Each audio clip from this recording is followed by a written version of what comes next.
aula 2 do dia 13 de dezembro, a última aula do ano, última aula regular. A semana que vem tem aula de recuperação, vai ter uma prova especial para recuperação, né? Então fiquem atentos aí, tá? Agora eu vou começar a falar do simbolismo, que é a matéria do ano que vem. Mas por que eu estou antecipando? Primeiro que eu vou colocar perguntas aí no questionário de avaliação sobre simbolismo, tá? Já começa por aí. Segundo, porque o simbolismo, ele, apesar de ele ser contrário, opositor ao parnasianismo, ele vai surgir praticamente no mesmo contexto. O parnasianismo teve só na França, tá? Vamos lembrar. O parnasianismo só surgiu na França e só o Brasil copiou. Então só teve na França e no Brasil, tá? Ele surge na França e na França mesmo ele dura pouco tempo, porque muito rapidamente ele vai ser substituído pelo simbolismo, por conta do que estava acontecendo na França nessa época. E isso é que é importante saber. O Brasil, ele está longe da França. O que estava acontecendo na Europa não estava acontecendo no Brasil. Então, o parnasianismo que o Brasil copiou da França vai durar muito tempo e com muita força aqui no Brasil, suplantando o simbolismo brasileiro, tá? Aqui no Brasil, o simbolismo brasileiro, aqui, ele vai ter muito pouca força, ele vai aparecer muito pouco, porque o parnasianismo vai tomar conta do panorama poético. Na Europa, não. Tanto é que o simbolismo se espalha por toda a Europa, chega aos Estados Unidos, tá? O simbolismo, ele se propaga por outros países, por quê? Por conta da situação que o centro do mundo estava encarando. E o centro do mundo nessa época era a Europa, tá? Então é uma época difícil da história do mundo, essa transição, essa passagem do século XIX, o finalzinho do século XIX e começo do século XX. Lembrando que no começo do século XX a gente vai ter a Primeira Guerra Mundial, em 1914. Tá? Essa Primeira Guerra, que mostrou-se ser de âmbito mundial, apesar de ter tomado conta ali da Europa, né, praticamente só, tá? Essa Primeira Guerra Mundial, ela é fruto também desta situação aqui da Europa. É uma situação complicada. E é uma situação tão complicada que fez o europeu perceber que o mundo material, ele pode acabar a qualquer momento.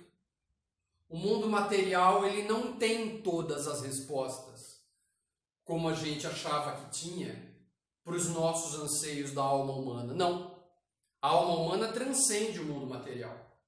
E isso é o que o simbolista vai explorar, tá? Inclusive na França, o poeta simbolista francês vai olhar para o parnasianismo francês e vai falar: isso não serve para nada. Essa poesia parnasiana não tem razão de ser. Na própria França. Aliás, alguns poetas parnasianos da França vão jogar fora os seus pontos de vista parnasianos, abandonar a sua posição parnasiana e abraçar o simbolismo. É como se eles estivessem olhando para o que eles mesmos escreveram e falavam: mas o que é essa porcaria de poesia parnasiana que eu fiz? Nesse mundo que eu estou vivendo agora, essa poesia não serve para nada. Eu não vou continuar a fazer isso. Né? O próprio poeta parnasiano, ele repudia a sua posição parnasiana na poesia e abraça o simbolismo. Então, vamos ver que situação é essa. Presta atenção. Situação essa, aliás, tá? Que nas escolas, nas aulas de história, muitas vezes é passado batido assim, não se fala muito de Primeira Guerra Mundial, não se fala muito da passagem do século XIX para o século XX. É uma das épocas mais importantes da história do mundo, inclusive para você entender o mundo do século XXI. para você entender muita coisa do que acontece na mídia, na arte, na política, na sociedade de agora. Se você não estuda direitinho o que aconteceu nessa época, você fica sem explicação para muita coisa do que acontece agora, hoje, em 2020. Ok? Então, vamos ver aqui, mais para contextualizar, porque não dá para aprofundar muito, mas para ver a bagunça, para tentar perceber a bagunça em que a Europa estava nessa época. Olha só. As grandes potências da Europa, Estados Unidos ainda não era grande potência, tá? Estados Unidos, Rússia, depois eu vi como União Soviética, mesmo o Japão, só serão vistos como grandes potências depois da Primeira Guerra. Ok? Depois, século XX. Século XIX, os países, as nações que eram grandes potências mundiais eram Inglaterra, França, Alemanha não era ainda, tá? Grandes potências mesmo eram Inglaterra e França, aí da Europa, ok?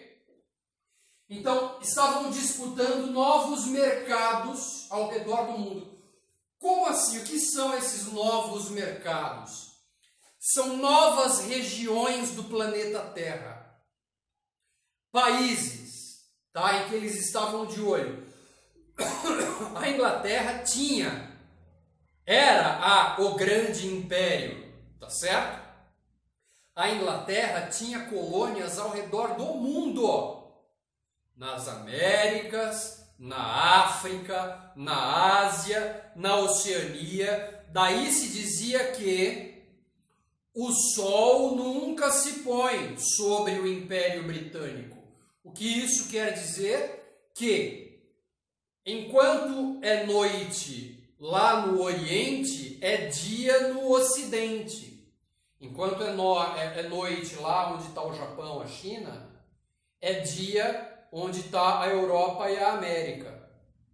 É dia, o sol está aqui, sobre a Europa e a América. A Inglaterra tem colônias na América, tem colônias na África. Então tem sol. E quando é noite aqui no Ocidente, é dia no Oriente. A Inglaterra também tem colônias lá na Ásia, lá na Oceania. Então o sol nunca se põe sobre o Império Britânico, né? O Império Britânico está espalhado por todo o mundo.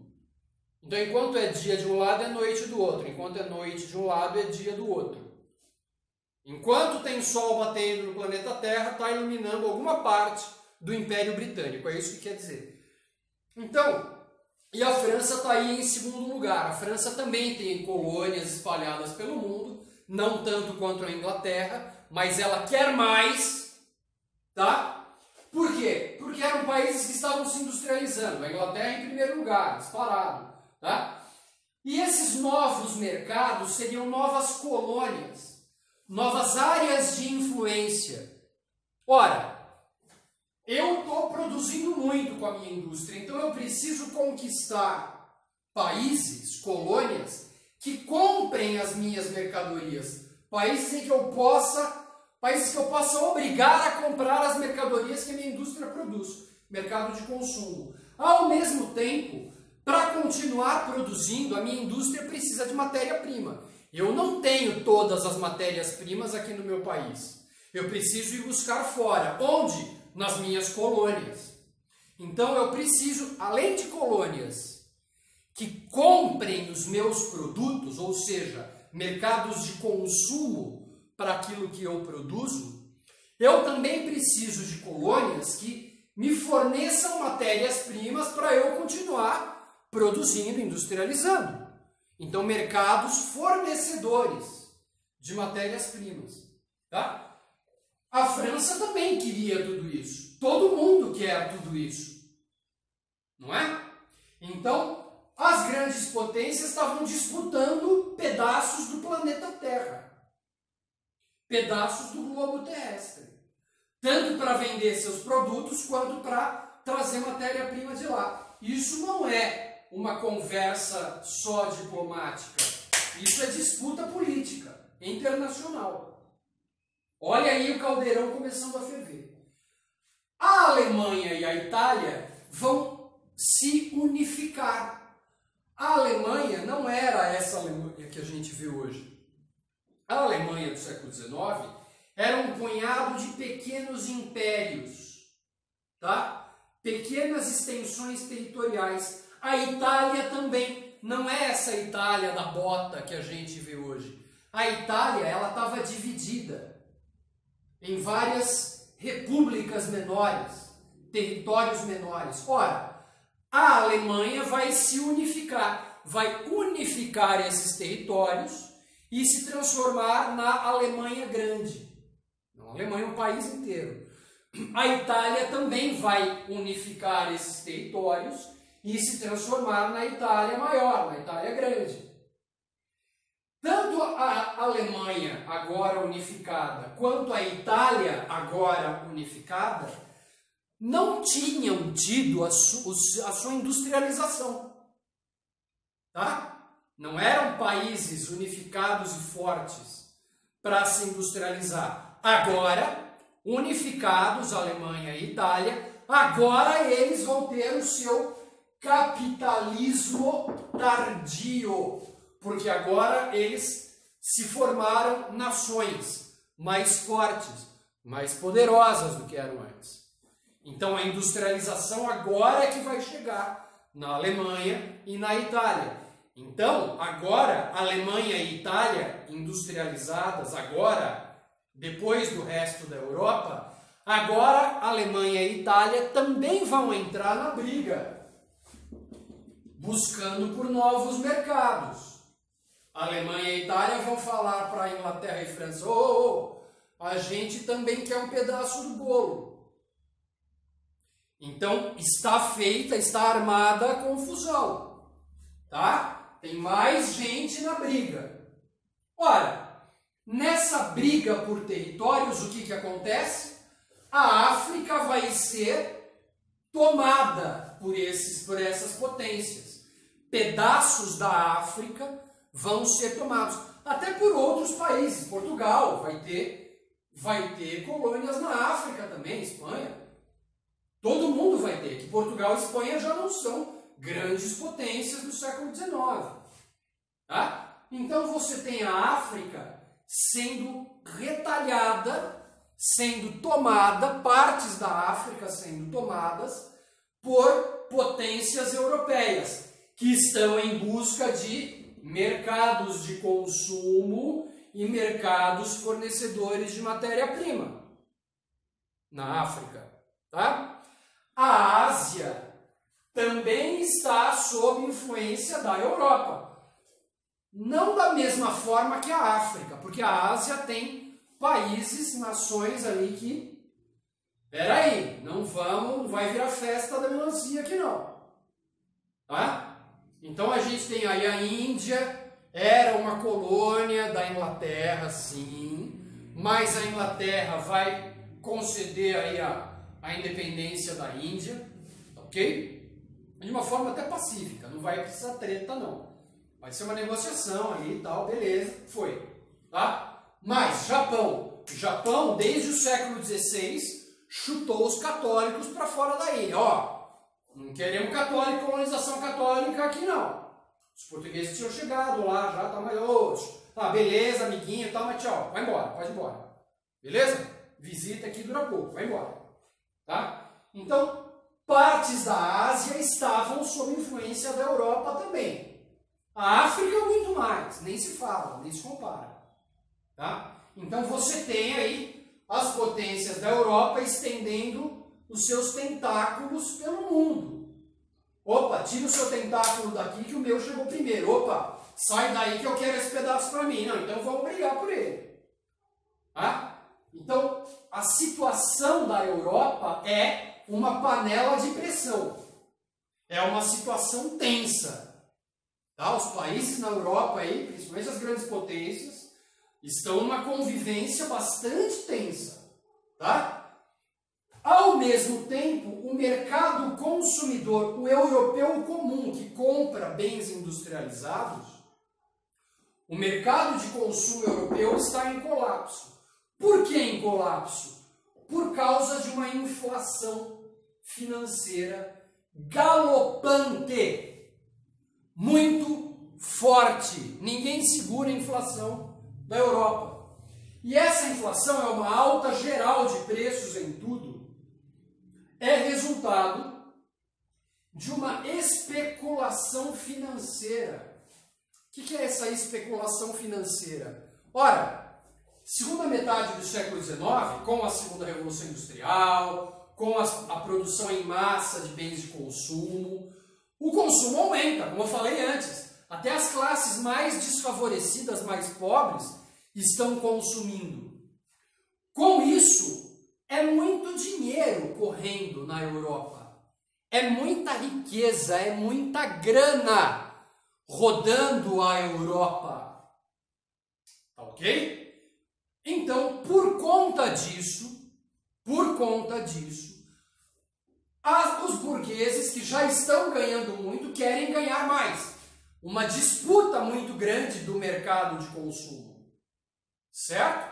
Essa disputa, essa especulação financeira, todo mundo quer um pedaço maior do bolo, porque é tanto dinheiro que, já que é tanto dinheiro assim correndo pela Europa, eu também quero ganhar mais, e eu também.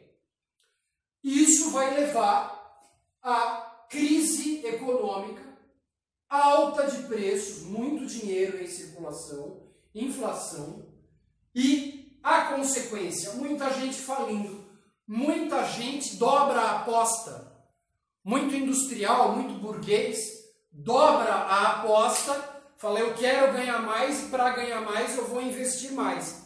Só que deu ruim. Ele acaba investindo muito e acaba perdendo. Uns perdem, outros ganham. E os que perdem vão à falência.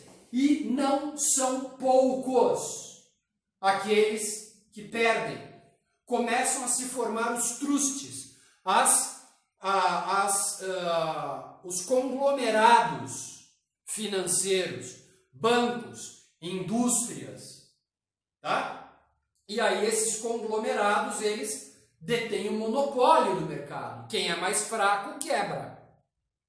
Muita gente vai quebrar, muita gente vai à falência. É uma época de muitos suicídios nas altas classes da sociedade.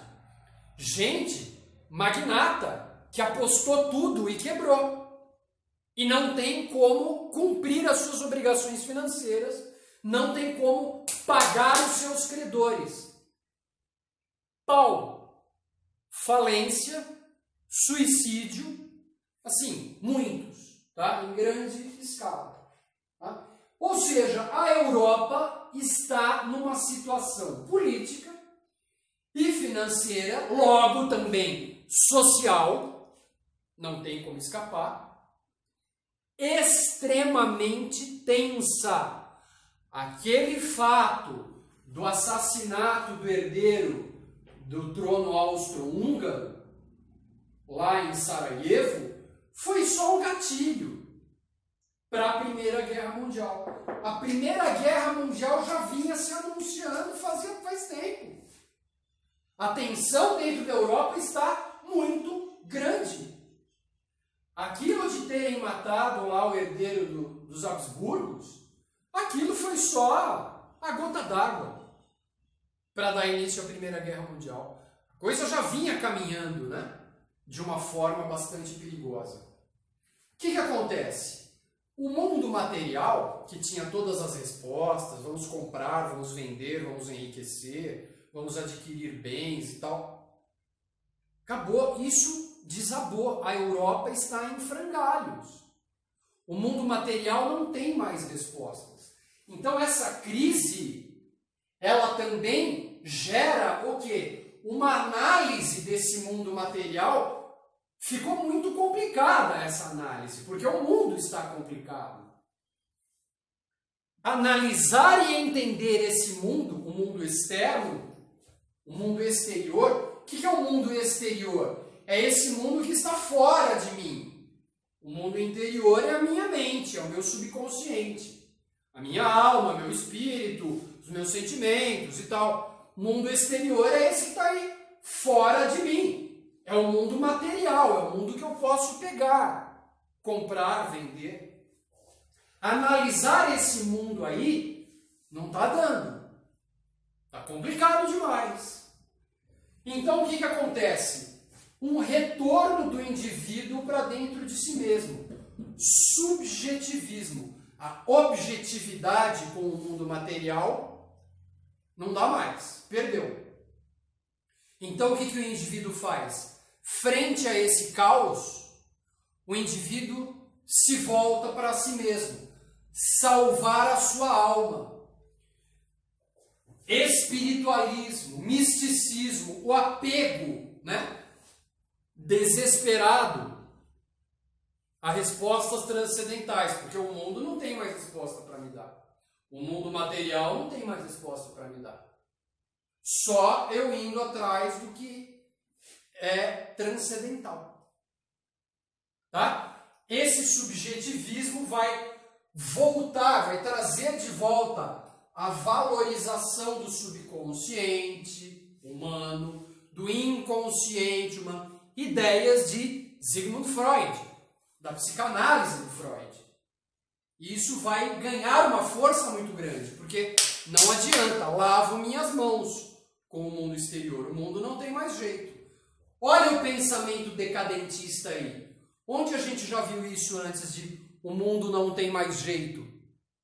No romantismo. Tá? Bom, a poesia, ela volta a procurar respostas no interior humano. A poesia parnasiana, que só era feita na França, que ficava descrevendo coisas do mundo material, não faz mais sentido. Ela não responde a esse medo, a essa angústia que as pessoas sentem. Poesia parnasiana lá na França, acabou, morreu. Mostrou-se inútil. Tá? A poesia agora ela se preocupa com o interior do ser humano, com a alma humana, com a espiritualidade, com o misticismo. E é aí que vão surgir os poetas simbolistas. Ah, por que simbolista? Simbolista vem de símbolo. Símbolo não é uma coisa do mundo material que você pode pegar. O símbolo, ele representa uma ideia. Um símbolo é uma representação de uma ideia abstrata. Então não adianta você recorrer ao mundo material. Daí vem o nome simbolista. Os simbolistas, os poetas simbolistas, eram chamados de nefelibatas. A palavra nefelibata significa aquele que caminha nas nuvens. Olha aí o significado, né? Com o poeta simbolista. O poeta simbolista é aquele que está acima do mundo material. Porque o mundo material não faz mais sentido. Então eu vou me destacar, vou sair do mundo material e vou caminhar nas nuvens. Eu, poeta simbolista, vou ver o mundo material lá de cima, caminhando nas nuvens, sem contato com esse mundo material que está despedaçado, que está estraçalhado. Então eles eram chamados de nefelibatas por conta disso. Tá? Esses poetas, eles rejeitam o materialismo da poesia parnasiana na França. Isso na França, porque nos outros países da Europa nem parnasianismo teve. Percebeu? Nem rolou parnasianismo. O simbolismo surge de uma forma muito natural. Olha o caos que está o mundo. Que tipo de poesia vai refletir isso? A poesia simbolista. Né? Então, essa angústia que o ser humano está experimentando, descrença no futuro humano, no futuro do mundo, tá? Frustração, acabou a alegria, agora é a hora da ressaca total. A alegria do consumo acabou. Agora é a hora da ressaca moral, tá? Pessimismo, descrença, Tudo isso vai lembrar o quê? O decadentismo. Ver esse mundo decadente, caindo aos pedaços. Quem fazia isso? Os românticos byronianos, os românticos da segunda geração romântica, que eram aqueles que diziam: o mundo está uma porcaria, o mundo acabou, a única saída é morrer. O poeta simbolista tem uma visão parecida. O mundo está acabado.